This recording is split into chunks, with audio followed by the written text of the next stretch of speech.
Hello. I'm just going to, I'm a little ahead of myself here.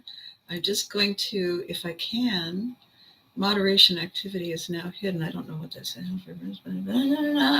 Got it. Okay, there we go. Now I can say, I'm just putting in a comment here. Hi, everyone. Welcome back.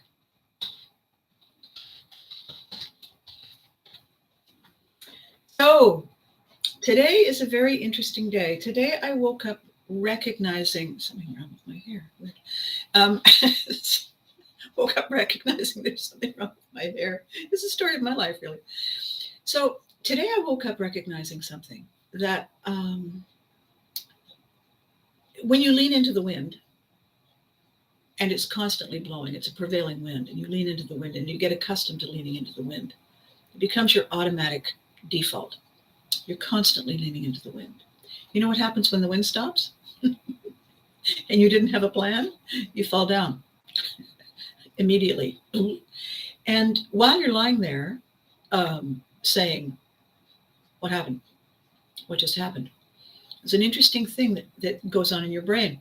There's kind of a blink with very little activity because your subconscious brain is frantically looking up what to do because there wasn't a plan in place for when the wind stopped. It had developed a whole bunch of habits and routines for when the wind blows.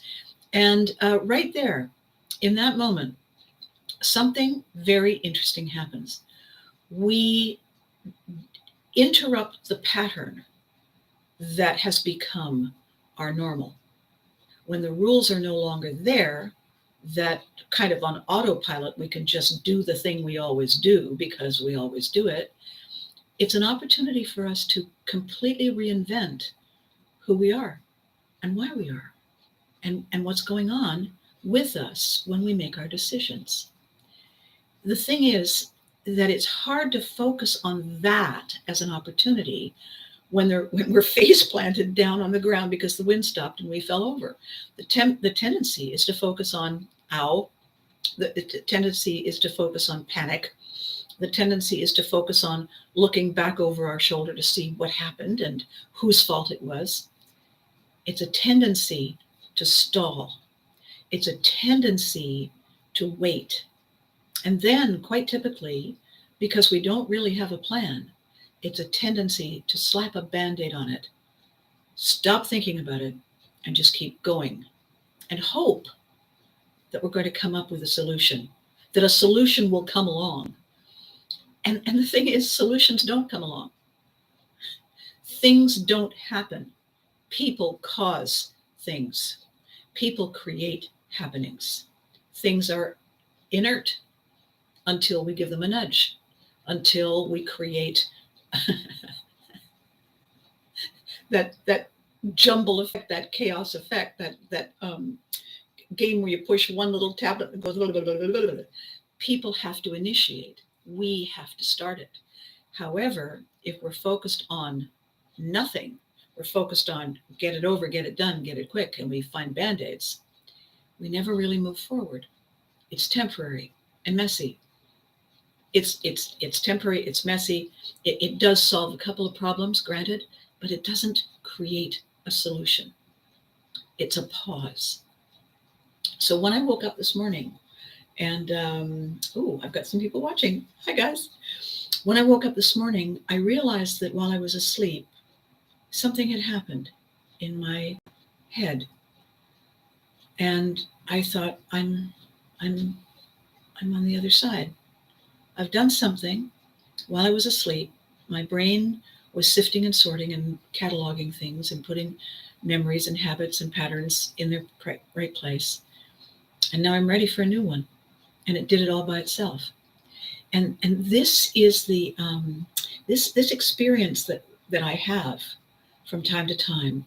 This was the seed that started the whole idea about pivotry and explaining how clever we are and how resourceful we are and how gifted and lucky and blessed we are to be able to learn and grow and evolve and reach new heights and new horizons without chasing them. because we already own all the tools and all the insights we need. Now, who's here?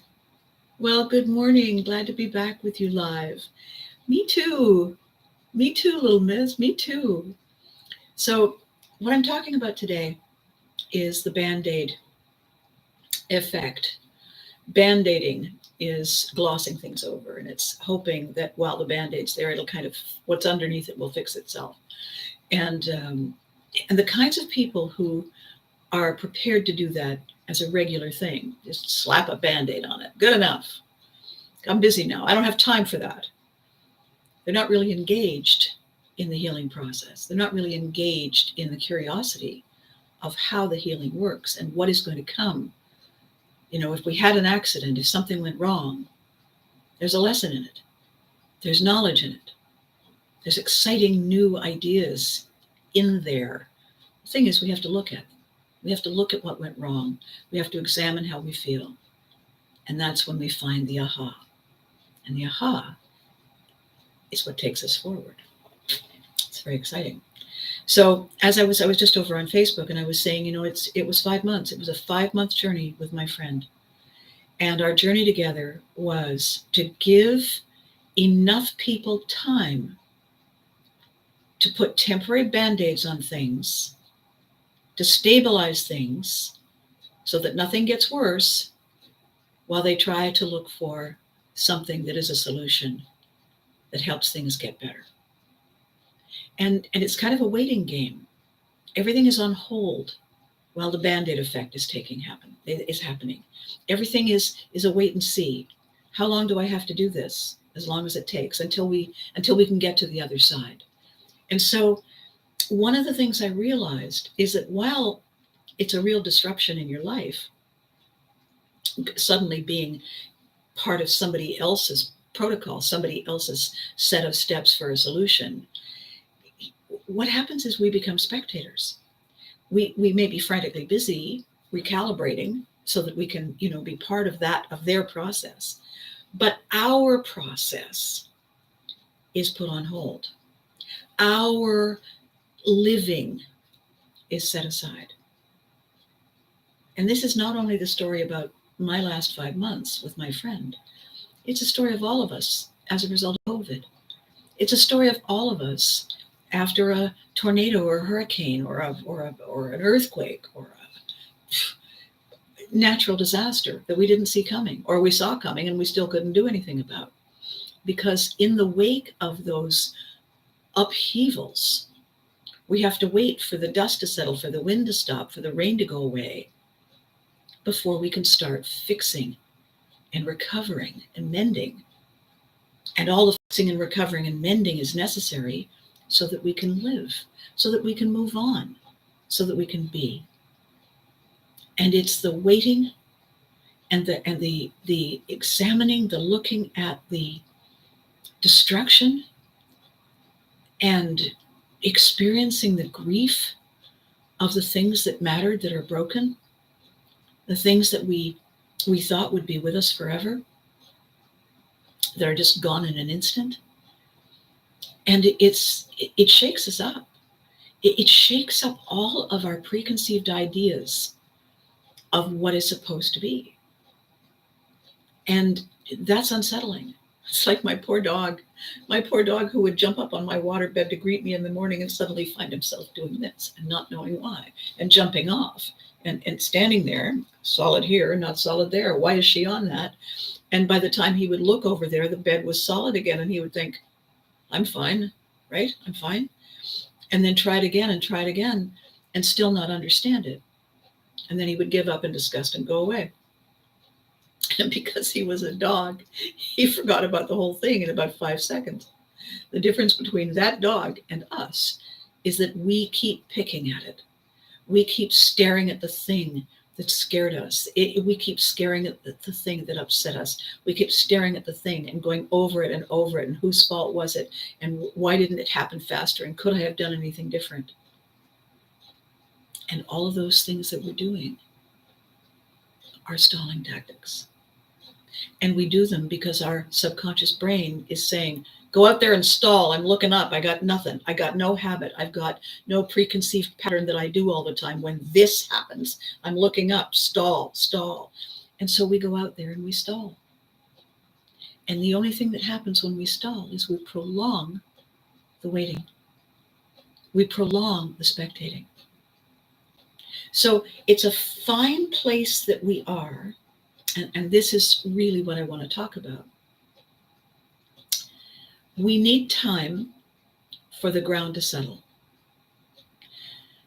We need time to take a deep breath after the frantic running and circling back. And when somebody says, okay, let's try this. Okay. We need time to recover from that constant push. We need time to get distance emotionally from something terrible we didn't see coming that traumatizes us. Now, very important. Everyone knows what PTSD is.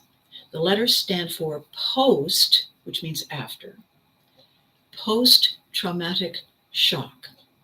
So how we are walking around, not really on solid ground, is where we are after a traumatic event scared us, shocked us, stunned our subconscious into going, what? That's post-traumatic shock. Everyone knows. Everyone's heard about it. It happens to people after the event. It is a series of ripples that comes back to keep us stuck where that was. And we need help. We need help. We need tools. We need strategies. We need people. We need emotional support to get us to begin to heal. The other one that is more deadly is the one so many of us are dealing with right now, and that is chronic traumatic stress. Chronic means continuing, endless. And it's what happens to us when there was a traumatic event that stressed us, that scared us, that shocked us. And that event keeps happening. That event doesn't end. That event doesn't go away.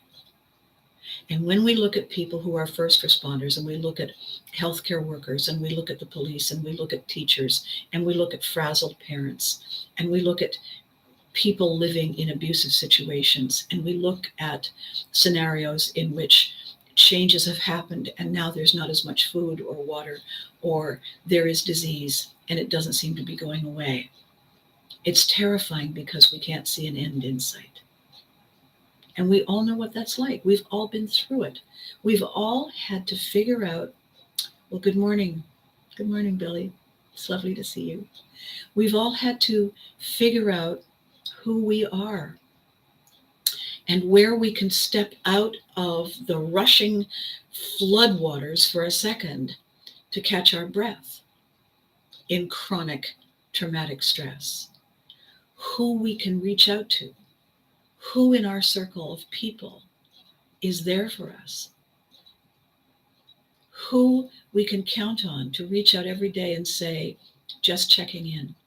Are you okay? Do you need to talk? Do you need a hug? We need to find those things. We need to be those things for each other so that we know, even while we may be exhausted, even while we may be scared, even while we may be completely disoriented, part of us knows we have access to a safe space. We have access to a hug, even if it's virtual. We have access to people who say, I'm here, talk, or don't talk. We'll just sit here and stare at the same thing together for a while. We need those. And the only way we get those is by leaning in, by doing the work, by building those friendships, by maintaining those friendships so that they are alive and well and giving us an opportunity to remember why we smile when we need them the most.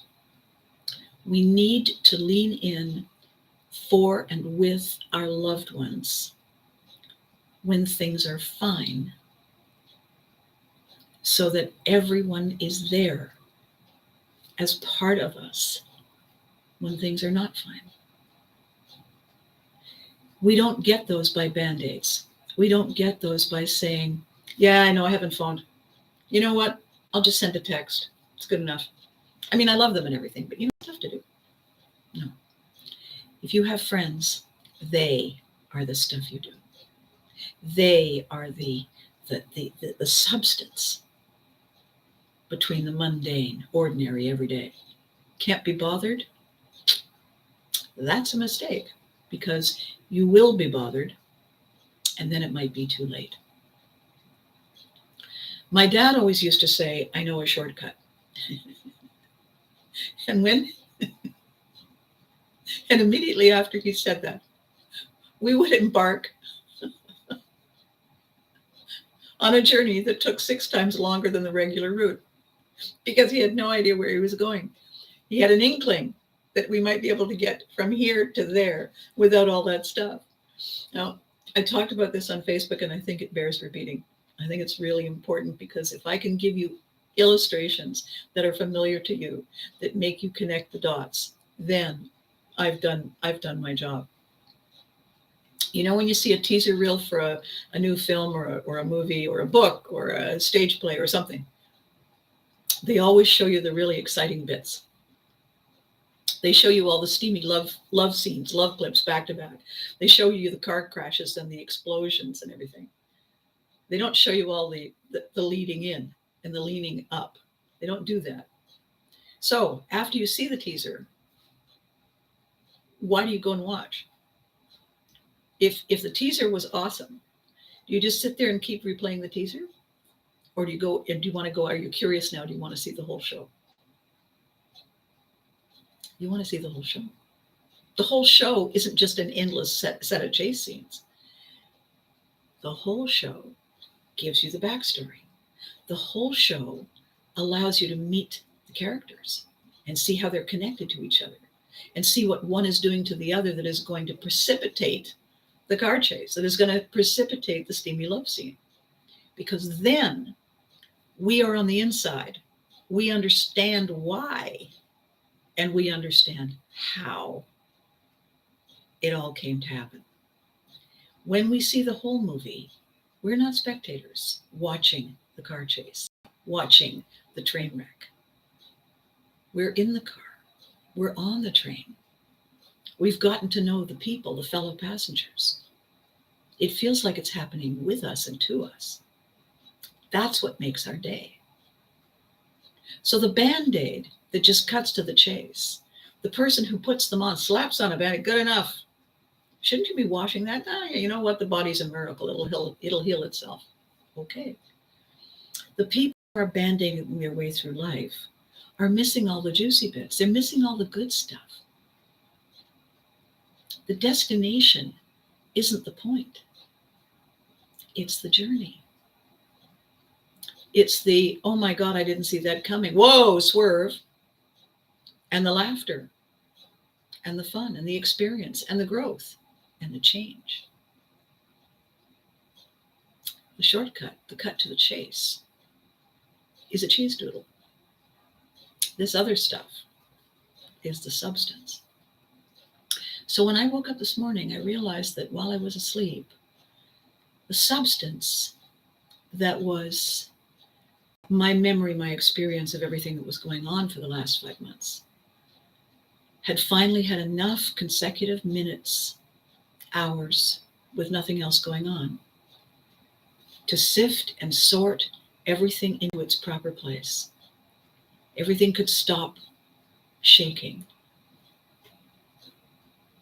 Like Garth Brooks said, I could have missed the pain, but I'd have had to miss the dance. Exactly. We need the dance. We all need the dance. So my 5-month journey with my amazing friend It's not over. That part of it, that driving endlessly up and down the highway in the dark, surrounded by trucks,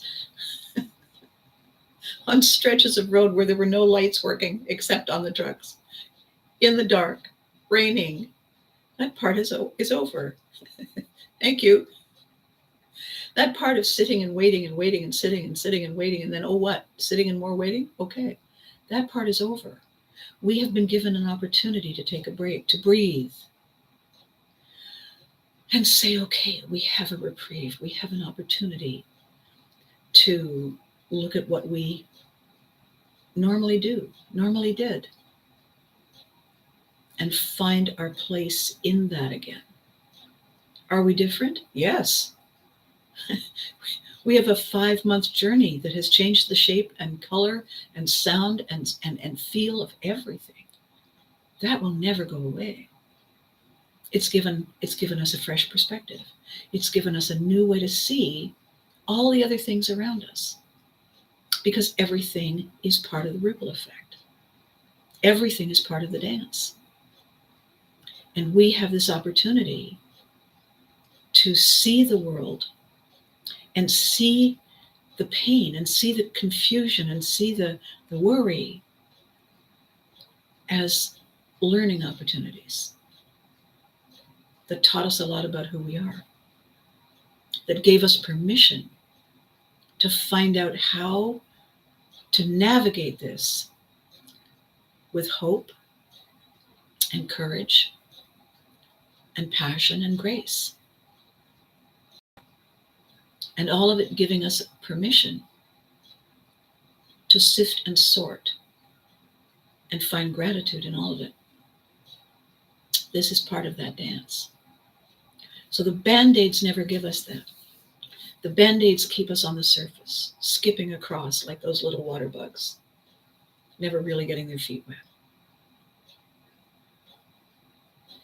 It's hard to experience change. It's hard to find yourself over here instead of over there. It's hard to say, I never saw the world this way. I never thought I would see the world this way. It's tempting to keep saying that over and over and over again, but that's stalling. Instead of saying, I never thought this would happen, what we have to start saying is, this is happening. This is happening. Here I am. I have arrived. I have reached the other side of this moment, of this curve. And I want to talk again very briefly about Seth Godin's definition of this learning curve. He doesn't call it a learning curve. He says we think of it as a learning curve. We think of it as a curve, as a gradual shift. But learning isn't gradual. It's sudden. It's an aha. It's a moment. And those moments are leaps of recognition. When something imposes itself on us that we never knew was there, and we are interrupted, our pattern is cut short. What we used to do and how we used to do it to make things work, to make things work, to make things work, we need a new pattern. We need a new set of habits because the old ones have been interrupted. We need to begin again. And how Seth described these moments, he said, it's picture yourself running. There is a moment when you're running, especially if you're running fast, you're taking long strides. There is a moment when you're running, when your feet aren't on the ground, when they're not touching solid ground. And you threw off the emperor's groove. Yes, ma'am. Yes, sir. Yes, boys and girls. Throw off the emperor's groove. Here's the thing about the leap. We defy gravity. We transform ourselves into a creature capable of defying gravity when we leap. and our feet don't touch the ground. We defy a law of nature. We become free. We become who we're meant to be when we leap. We can't leap if we're looking back. We can't leap if we're stalling. We can't leap if we're staying stuck. We can't leap if we're holding on to the last immediate moment. At some point, we have to let go. At some point, and for me, it was while I was asleep. It was while I was asleep that the change took place in everything. And this morning, when I woke up, I said, everything that was unsettling, everything that was confusing, everything that was frightening is okay. I own it. It's inside. And it is going to inform, and it is going to shape, and it is going to motivate every next thing I do, because it has become part of me. My experience, my 5-month journey with my friend has brought me across that leap to the other side. That's pivotry. It's magic. And we all have it, and we all do it every day. And what I'm going to be doing today, working on the Pivotry project, is I'm going to be organizing a little worksheet. It is very cool. It's really fun to do because, while you're doing it, you're sort of focusing on, and then I want to do this, and okay. But then when you've done it and you look at it, you'll go, oh, you'll have your leap. You will have reached the other side of understanding how truly magical you are. And it's a simple, simple exercise, and it's guaranteed to make you smile. Isn't that cool? I can't wait. So, with all of that said, it's not a very long video today, but I think it's an important video today. We can channel our inner magic when we're ready. When are we ready? We know. I was saying to a friend the other day, when slapping the BandAid on and saying, good enough, suddenly isn't good enough. Suddenly, it's just not for me. We have gone past good enough, and we're at dissatisfaction. The BandAid got wet. It's itchy underneath because the healing has begun. I want to get rid of the BandAid. I want to go through the steps that I skipped. That's when we're ready to heal. People who BandAid are people who aren't engaged in the healing process, in the growing process, in the living process. They're looking for the shortcut. They're looking for the teaser reel. They're not really playing the game. So I hope this was intriguing. I hope you're very, very relieved that you weren't on trips with my dad. I know a shortcut. I hope you're going to be safe this weekend. There's a lot of storms happening. There's a lot of storms, internal and external, happening. I hope you're safe. I hope you give yourselves permission to take a step back. If the ground beneath your feet doesn't feel stable, take a step back. You're allowed. Breathe. I'm here. We're here. We are your tribe. We are your new tribe. With us, you're safe. You got this. Okay?